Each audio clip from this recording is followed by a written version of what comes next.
जय आदिवासी। साथियों, आज फिर वही घड़ी है जिस घड़ी के लिए हमारे पूर्व सत्याग्रही बिरसा मुंडा, ख्वाजा नायक, भीमा नायक लड़े थे। वो इसी बात की लड़ाई लड़ रहे थे, वो लड़े थे इसी जमीन के लिए। जब उस टाइम पर ब्रिटिश का था, गोरे अंग्रेज थे, आपको भी जानकारी है कि गोरे अंग्रेजों के सामने हमारे लोग नहीं झुके और अपना रिजर्व एरिया घोषित करवा दिया। ये तो काले अंग्रेजों को हम भगा देंगे कि भगा देंगे। वो विद्रोह करने से हम लोग कभी पीछे हटने वाले नहीं है।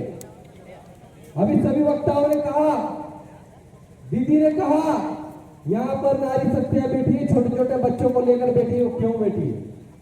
वो इसीलिए बैठी है कि जिस जमीन पर हम लोग रह रहे हैं, जिस जमीन पर हमारा परिवार है, जिस जमीन को हमारे पुरखों ने सींचा है, उसी जमीन पर हमको रहने दिया जाए। जब अब इस देवी इंडिया सेंचुरी की बात आ रही है, उस देवी इंडिया सेंचुरी को देने के लिए किस किसने सिग्नेचर किया है? यहाँ का विधायक उसने किया है, सांसद ने किया है, साइन किस किसने करी है? विधायक ने, सांसद ने, इंदौर के विधायक ने, इंदौर के सांसद ने, खरगोन के सांसद ने। तो ये जो जानवरों को बचाना है ना, तो आप उनके घर में लेके चले आओ। उनकी बहुत एकड़ जमीन है, हमारी जमीन पर मत लाओ इसको। जिसने साइन किया है, जिसने परमिशन दी है, ये देवी अहिल्या सेंचुरी बनाने के उनके घर में लाके देवी अहिल्या सेंचुरी बनाओ। ये देवी अहिल्या सेंचुरी कोई एक सेंचुरी नहीं है। इस सेंचुरी में 20-25 गांव जा रहे हैं, लेकिन टोटल 11 सेंचुरी बनने वाले। कितने? 11 सेंचुरी में 500 से ज्यादा गांव जा रहे हैं। और 500 से ज्यादा गांव यानी कि लगभग 6000 लोग। कितने लोग? 6000 लोगों को जानने का काम ये मध्य प्रदेश की सरकार और ये भारत की सरकार कर रही है। और इसमें गलती हमारे जनप्रतिनिधियों की। जो जनप्रतिनिधि हमने 80 सालों में बनाए, उन 80 सालों में जो जनप्रतिनिधि वहां गए, वो गूंगे बहरे बनकर बैठ गए और जिनको बनाए वही साइन कर देते, आओ हमारी जमीन छीन लो, आओ हमारी जमीन छीन लो। यही हुआ है। और पैसा एक्ट अभी 3 साल 4 साल पे मध्य प्रदेश सरकार ने पैसा एक्ट लागू किया। उसमें क्या लिखा था? बिना ग्राम सभा की अनुमति के कोई भी जमीन या फैक्ट्री बनाने के लिए जमीन, बांध बनाने के लिए जमीन नहीं ली जाएगी। यही तय हुआ था। लेकिन किसी भी ग्राम सभा ने अभी इस सेंचुरी के लिए अनुमति नहीं दी। अभी मैंने सुना है सभी लोगों से। तो फिर कानून का उल्लंघन करने वाले लोग कौन? यहाँ की सरकार, चाहे केंद्र की सरकार हो, चाहे राज्य की सरकार। और उतनी बड़ी जिम्मेदार वो विपक्ष पार्टी भी है, जिसने 2006 में वन अधिकार कानून बनाया था, लेकिन उनको पट्टा नहीं दिया। लेकिन दोनों की गलतियां रही है और दोनों हमको जानने का काम कर रही है। एक नागनाथ है तो एक साफनाथ है। और इन्होंने हमारे जमीनों से बेदखल करने का काम बार बार किया है। वो 50 जो चीजें है ना, इनके महोदय कलेक्टर साहब, सरकार को बताना चाहता हूँ, जिस 50 चीजों का बचाने के लिए इन गांवों को उजाड़ने की कोशिश कर रहे हैं, 7000 हेक्टेयर जमीन जो ले रहे हैं, उन चीजों को हमारे घर के लोग पालतू बनाकर रखते थे। वहां रहने वाले हिरण हो, भालू हो, शेर हो, चीता हो, ये सब हमारे पालतू जानवर हुआ करते थे।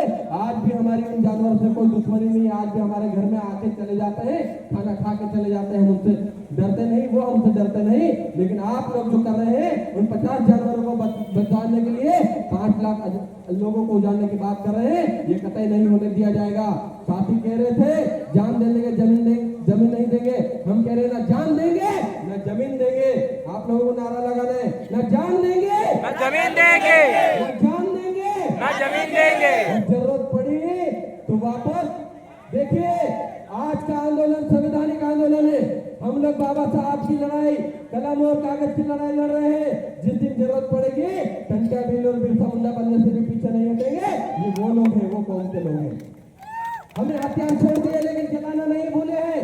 हम लोग चाहते हैं कि जब बात कलम और कागज की होगी, तो बात हम लोग भी कलम और कागज से लड़ाई लड़ेंगे। और देखते हैं आपकी जेल में कितना दम है, जोर लगाकर देख लो, हम भी आने के लिए तैयार हैं।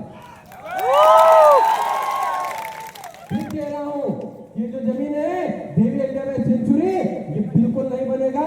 जितनी भी आप 11 सेंचुरी बनाना चाहते हैं मध्य प्रदेश में अलग अलग जगह पर एक भी सेंचुरी हम लोगों को बनने नहीं देना है। बनने देंगे क्या भाई? हमारी जमीन नहीं रहेगी और आप लोग क्या कहते हैं, दूसरी जगह जमीन दे देंगे? आजादी के समय हमारे पास 67% जमीन थी। कितनी? 67%। आज कितनी है? 3%, मात्र 3% जमीन बची है। और उस 3% जमीन पर हमारा 8.5% आदिवासी जिंदा है और उसको भी उस जमीन से निकालने का काम आपकी सरकार कर रही है। बिल्कुल नहीं होने दिया जाएगा, चाहे वो मोदी जी हो चाहे मोहन यादव सरकार हो। 2 दिन पहले ही हम धार में आए थे, पीएम मित्र पार्क बनाया, कह रहे हैं स्वस्थ नारी सशक्त नारी। देखिए शासन और प्रशासन, ये स्वस्थ नारी सशक्त नारी अपने हकों के लिए यहाँ जमीन पर बैठी है, वो अपनी लड़ाई लड़ रही है और इस लड़ाई को खाली नहीं जाने दिया जाएगा। सभी नारी शक्तियों से मेरा आह्वान है, जब बिरसा मुंडा टंडा भी लड़े थे तो नारी शक्तियों ने कंधे से कंधा मिलाकर उनका साथ दिया था। आपको भी आगे की लड़ाई में इन सब युवाओं को कंधे से कंधा मिलाकर साथ देना, देंगे ना आप लोग? हम लोग हमारी जमीन छोड़कर कहीं नहीं जाएंगे और जब जरूरत पड़ेगी, ये जयेश को लोग कहते थे ये सिर्फ आदिवासियों की लड़ाई लड़ता है। जयेश आदिवासियों की नहीं, सर्व समाज की लड़ाई लड़ता है, जंगल जमीन की लड़ाई लड़ता है। इसीलिए हम लोग उस 2 दिन में कहते हैं जोहार, इसीलिए कहते हैं सबका कल्याण हो। हम लोग लड़ने वाले लोग हैं। इन गाँवों में सिर्फ आदिवासियों की जमीन नहीं जा रही, इन गाँव में एसटी एसटी ओबीसी माइनॉरिटी सामान्य वर्ग की भी जमीन जा रही है। उन जमीन को बचाने की लड़ाई जयेश लड़ रहा है और जयेश इस लड़ाई में आपके साथ है और कंधे से कंधा मिलाकर साथ लड़ेगा। चाहे सड़क पे लड़ने की बात हो, चाहे न्यायालय में लड़ने की बात हो, और ये लड़ाई चरणबद्ध तरीके से चलाएंगे। आज यहाँ पर हम लोग सांकेतिक रूप से कलम और कागज की लड़ाई लड़ रहे हैं, आगे और जाएंगे। हम लोग भोपाल तक भी जाएंगे, जरूरत पड़ी तो दिल्ली भी जाएंगे, लेकिन हम हमारी जमीन नहीं देंगे। एक ही संकल्प, एक ही नारा, ना जान देंगे ना जमीन देंगे, यही हम लोगों को करना है। और आने वाले समय में आप लोगों ने 2-3 घटना देखी है। खरगोन जिले में राहुल भाई को मारा, उसके बाद में इंदौर में चूहा कांड हुआ। वो चूहे कांड में भी इसलिए लोगों को सस्पेंड और निलंबित नहीं किया गया क्योंकि एक मरने वाली बच्ची आदिवासी थी और एक मुस्लिम समुदाय की थी, इसलिए मुख्यमंत्री के मुंह से एक शब्द नहीं निकला। कल मुख्यमंत्री जी वहां गए थे मेवाई अस्पताल, वहां पर भी निकला। हम लोगों ने एक आंदोलन रखा था, एक आंदोलन रखा है स्वास्थ्य व्यवस्था को सुधारने के लिए, ताकि पूरे मध्य प्रदेश की और भारत देश में स्वास्थ्य व्यवस्था सुधरे। उस चूहा कांड ने पूरे देश को शर्मसार कर दिया। सोचिए साथियों, एक दिन की बच्ची को रात भर चूहे खाए, वो 24 घंटे तक जिंदा थी, उसके बाद उसकी मौत हुई। कितना तड़पी होगी, वो हमारी बच्ची थी। आज अगर चूहे नहीं खाते तो हमारी बच्ची भी जिंदा रहती।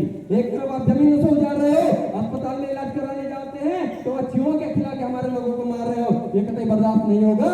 इसलिए 21 तारीख को आने वाले रविवार के दिन एमआई अस्पताल में हम लोगों ने जन आक्रोश आंदोलन रखा है। आप सब आएंगे कि नहीं आएंगे ये बताइए? क्योंकि हम लोगों को सारी व्यवस्थाएं सुधारनी है, हम लोगों को जमीन भी बचाना है, हमारे जीव को भी बचाना है, हमारे शरीर को भी बचाना है। और इस लड़ाई में आप लोगों से निवेदन है कि 21 तारीख को रविवार के दिन 11 बजे एमआई अस्पताल में हम लोग धरना देंगे, ताकि पूरे प्रदेश की स्वास्थ्य व्यवस्था सुधरे। आपके बड़वा में, आपके खरगोन में, आपके देवास में जितने भी जिले आ रहे हैं, इन सभी जिलों में भी स्वास्थ्य व्यवस्था में सुधार हो सकता है। और जल जमीन की बचाई लड़ाई के लिए हम लोग हमेशा साथ है और कंधे से कंधा मिलाकर साथ लड़ेंगे। मैं कहता हूं, क्या आजादी की कभी सामने होने देंगे? क्या आजादी की कभी सामने होने देंगे? सत्या और बिरसा की कुर्बानी को बर्बाद न होने देंगे। जब तक खून का एक एक कतरा बह रहा है रगों में, तब तक जल जमीन को खत्म नहीं होने देंगे, तब तक जल जमीन को खत्म नहीं होने देंगे।